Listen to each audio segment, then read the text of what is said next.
మరణం తప్పదు. ప్రతి ఒక్కరికి, నీకైనా నాకైనా, మనకంటే ముందు పోయిన వారికైనా మన తరువాత పోయే వారికైనా మరణం తథ్యం. మరణం, death is the only guarantee in this world. దాన్ని మించిన గ్యారంటీ ఏది లేదు. కానీ దానికంటే బెటర్ గ్యారంటీ ఇంకొకటి ఉంది.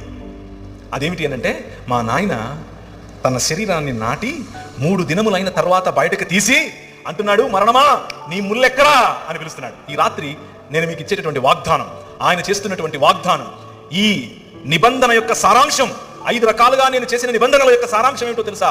పునరుత్థానం, రూపాంతరము యొక్క చరమగీతం, పునరుత్థానం. ఎప్పటికీ వాడిపోయినటువంటి శరీరాలు. ఆయన అలా వస్తాడు.